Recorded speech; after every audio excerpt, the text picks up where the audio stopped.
Hi there, welcome once again to the Dukascopy TV studio. I'm Ben Jones. Alongside me for a look at precious metals is Philippe Schindler. Philippe, once again, thank you for joining us in the studio. Thank you for having me. Now, if we can begin by looking at gold, how has this been performing recently? What have been the principal influences? It's been actually stuck in a pretty narrow range since January 1250 to 1350. And the three main factors that play a role are US dollar, US inflation, and US interest rates. One could also mention other factors, more minor, less constant, like geopolitics or speculations.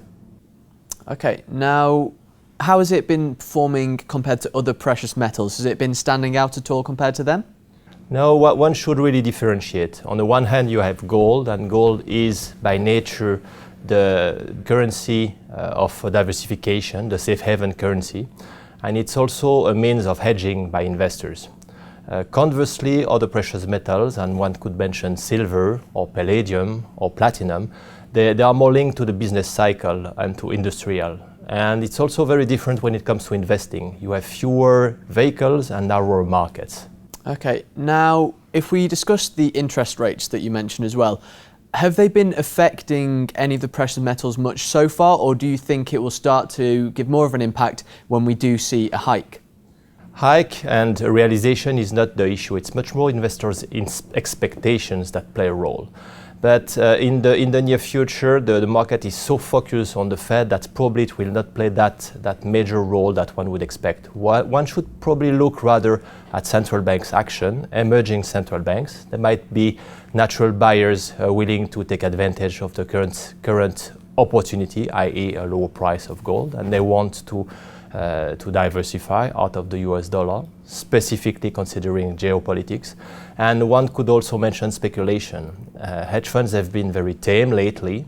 They used to be very buoyant last year, and provided we move above, we break out a certain threshold, one could say above 1350, they could come to the market very, very heavily too. Okay, now, as a whole, precious metals, where would you recommend investors focus in the near future then?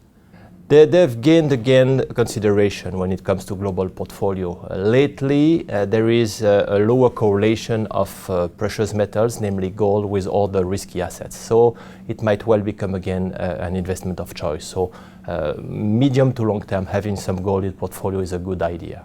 Okay, so what precious metals are seeing the biggest impact from the current geopolitical tensions? We like nickel and palladium. There are risks of supply disruption, and the fundamentals are pretty solid. Philippe, once again, thank you very much for joining us. Thank you.